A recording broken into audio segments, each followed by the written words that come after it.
Hey guys. सो आज अभी या अभी हम एक अभी से लाइक कि टोटल ऑलमोस्ट एक सीरीज हम चालू करने वाले हैं जो टो ऑन अ हाउसिंग फाइनेंस पे। तो ये ऑलमोस्ट टोटल टोटल रफली 9 कंपनी का हम ये वीडियो वीडियो सीरीज बनाएंगे जिसमें हम ओके। सो हम 9 कंपनी को एनालिस करेंगे and every video will cover a one company. Okay. So let's begin. So let's start with Home First Finance. So we will analyze the company is a finance just a sec. Okay. So Home First Finance is a affordable finance housing finance player. मतलब like they are into lending of your home loans, loan against property है and उनका average ticket size भी देखोगे तो that is around 10 lakh के आसपास and mostly they do it in tier 2 and tier 3 cities. So home first finance का बहुत ही अच्छा ग्रोथ है एंड ये जो पूरा अफोर्डेबल फाइनेंस का जो सेक्टर है that is a huge deal with in this sector which is growing around almost 20 to 30% के आसपास. एंड इसका specifically talking about home first home first का यूएम का साइज देखे that is around 12,000 crore.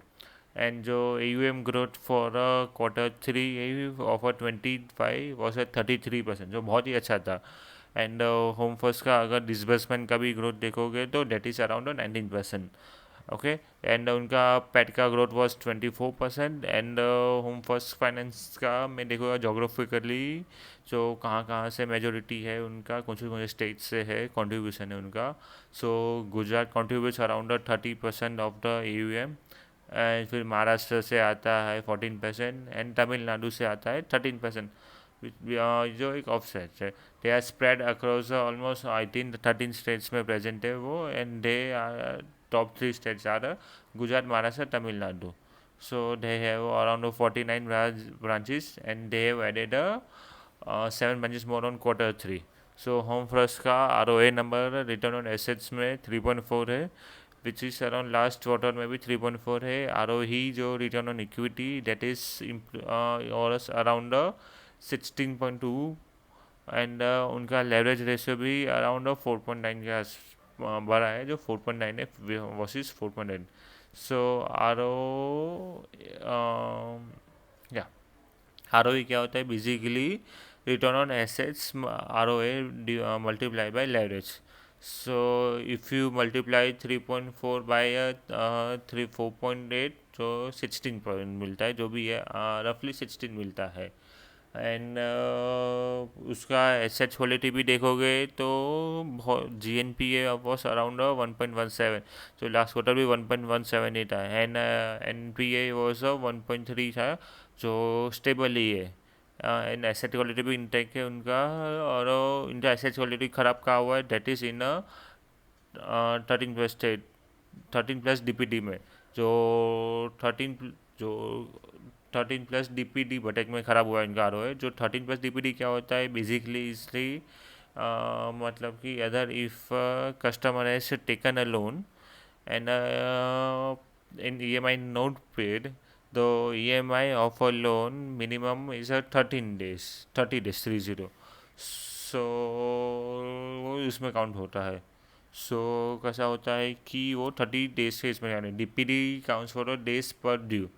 Like he customer has not paid EMI, so 30 days will be counted from that day of EMI.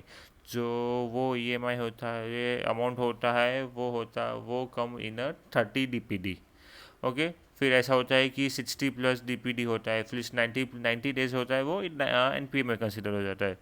फिर पार 30 होता है पार 60 होता है पार 90 होता है. फिर SMA 0 SMA 1 SMA 2 बजट मतलब ये सब सिमिलर ही है ऑलमोस्ट. थोड़ा बहुत प्लस माइनस होगा तो सारे ये सब टर्म्स है. 1+ DPD मतलब कि ऐसे कस्टमर जिसका 8 दिन हो गया है EMI ड्यू से but still they haven't paid EMI. That was 4.8 versus 4.5. सो ये थोड़ा बढ़ गया है जितना कम होता है उतना अच्छा रहता है. इनका यील्ड भी देखो yield is at is around which yield को क्या बोल सकते हैं तो yield is a rate at which home first lend to a customer. So yield interest rate ही बोल सकते हैं अराउंड अराउंड जो 13.5% है. एंड लास्ट क्वार्टर में भी एवरेज 13.5 था, सेम ही था. एंड कॉस्ट ऑफ बोरिंग थोड़ा बढ़ गया है विच इज़ 10 बेसिस पॉइंट हो गया है, जो 8.4 हो गया है विच वर्सेस 8.3 हो गया. एंड जो स्प्रेड होता है ये होता है जो minus the cost of boring, that is a rate at which your profit is. So that will be around minus करके अराउंड स्प्रेड होता है वो जो 5.1 के आसपास आ रहा है विच इज़ लाइक लास्ट होगा 5.1 ही रहेगा, 5.1 ही था ऑलमोस्ट. एंड उसका नेम्स देखो तो name stands for net interest margin. तो नेट इंटरेस्ट मार्जिन आपका कितना इंटरेस्ट कमाया, सो माइनस अपना कितना इंटरेस्ट एक्सपेंस हुआ, so divide by total assets होता है जो यूएम के. सो डेट वॉज अराउंड 4.9% वर्सेस 5.2%, जो थोड़ा कंप्रेस हुआ है. एंड इनका जो कलेक्शन एफिशिएंसी देखो तो डेट स्टैंड्स अराउंड 98.4% वर्सेस 98.2% इन नवंबर. मैं दिसंबर का बोलूँ तो दिसंबर का 98.2 है. सो कलेक्शन बेसिकली क्या होता है कि if you are a bank and आपके इसमें अपने कस्टमर को लोन दिया and you have estimatedly you will get 100 rupees of EMI cumulative सबका मिला के 100 रुपीज़ आना चाहिए, बस आपको आया है खाली 98 रुपीज़, जो कस्टमर ने पे नहीं किया है या जो सो रीज़न से वजह से. सो आपका ये collection efficiency is 98%. That is one of the metrics that tells the customer is paying on time or not.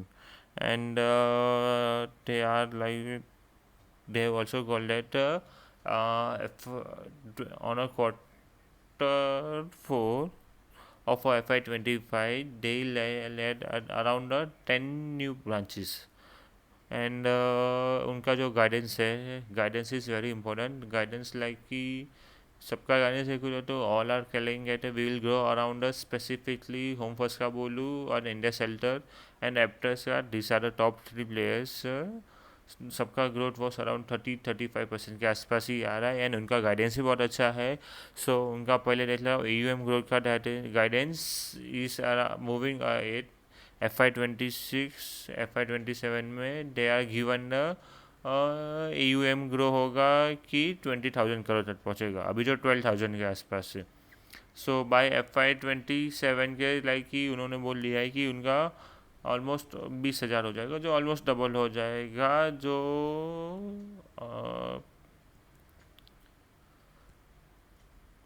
या 20,000 पर, जो 2 साल में ऑलमोस्ट डबल होगा. डेट कम्स एक अराउंड CAGR ऑफ लगभग 28% के आसपास आता है.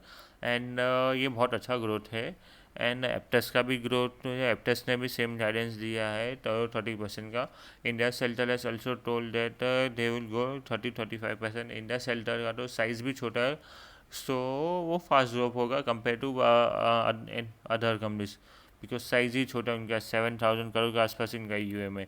एंड जो उनका स्प्रेड का भी गाइडेंस दे तो स्प्रेड का मार्जिन है जो बनता है yield minus cost of borrowing, जो दे आर अराउंड 5.5 और 5.2. एंड उनका कैरी कॉस्ट का भी गाइडेंस देखूँ तो मैं कैरी कॉस्ट का भी गाइडेंस इज बिटवीन 0.3 to 0.4%, 0.32 के पास आसपास है अराउंड, जो विद इन द गाइडेंस ही है ये सब. एंड डिस्पेंस का भी growth they to specifically so given a guidance of 20-25% का होगा, जो डिसबर्समेंट मतलब कि आगे जाके आपका EUM कितने रेट से ग्रो करेगा, but not exactly, but you can say estimate give जो डिस्बर्समेंट है वो सस्टेन हो पाएगा या नहीं.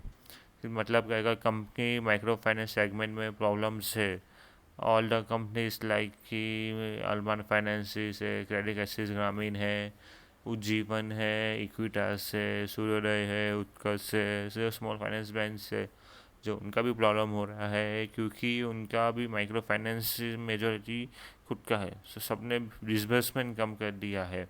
डिसबर्समेंट इज रेट कितना लोन दे रहे हैं, जो एक कस्टमर को लोन कितना बांटते हैं बेसिकली आप बोल सकते हो रफली, वो कम कर दिया है. कलेक्शन पे उन्होंने ज़्यादा फोकस रखा है बिकॉज एंड दे हैव ऊपर से लाइक कि they will expand more in the states Uttar Pradesh, Madhya Pradesh and Rajasthan moving ahead, and they have also doing a fundraising for a future के लिए.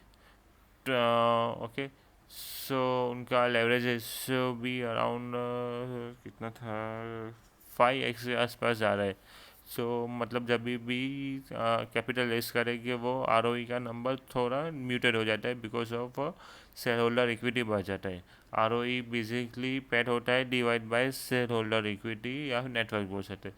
जो capital race कर रहा है सो equity बढ़ रहा है, जो नेटवर्क बढ़ जाएगा डिनोमिनेटर सडनली इंक्रीज हो जाएगा बट न्यूमरेटर अभी भी स्टेबल रहेगा. सो सडनली ग्रोथ कम हो जाएगा, जो आर कम हो जाएगा, जो अभी 16.6 के आसपास है, जो अराउंड अराउंड आपको 14 से 15 पे पास मिल जाएगा. So it will again gradually climb back to 17-16% के आसपास. जो यही होता है जो बड़े बड़े कंपनीज में Bajaj finance, Chola finance, so ये लाइक कि मार्केट लीडर्स है इन एम बी एफ सी पे, बहुत सालों से है वो यहाँ पे 20-25 सालों से काम कर रहे हैं. सो लाइक यही वो फॉलो करते हैं. जब भी उनको लेवरेज रेशियो एक सर्टन लिमिट रीच होता है, ये ब्रिंग अ मोर कैपिटल जो QIP करते हैं and they start their loan book का ग्रोथ करना बिकॉज लोन गेना ये सब इम्पोर्टेंट. सो ग्रोथ होना चाहिए बिकॉज स्टॉक मार्केट को ग्रोथ चाहिए. लाइक FD में 7-8% बढ़ जाता है but we are here to for more money. Company जो आती है 25-30% के आसपास आती है, जो निफ्टी में लगाना है तो इंडस मनी ले लेते. They have also and moving ahead they have also goal that उनका जो ओपेक्स टू AUM रेशियो है, ओपेक्स टू AUM रेशियो है जो एक कॉस्मेटिक है, जो दैट वाज अराउंड 12.6% के आसपास. एंड लास्ट टाइम वो 2.9 था. उन्होंने गाइडेंस दिया था 2.7 से 2.8 देगी. सो गाइडेंस भी अभी तक इंटैक्ट की है, उनका एफिशिएंसी भी वो सेम ही है and cost to income ratio से सेम ही होता है वो. And they told that they will add around 30-40 branches and अभी आगे जाके they are going to add 10 branches and FY26 they are 20-30 branches. ठीक है, इतना ही रहते हैं इनके लिए इसके लिए. सो कंपनी अच्छा है, ग्रोथ भी बहुत अच्छा है. ओके, एंड एक और कंपनी इंडिया शेल्टर, जो उसके ऊपर मैं एक सेपरेट वीडियो ही ऑलरेडी बनाने वाला हूँ. So okay, that's all. तो इतने अभी के लिए इतने ही रहते हैं. ओके, या thank you. Please like this video and subscribe to my channel. See you.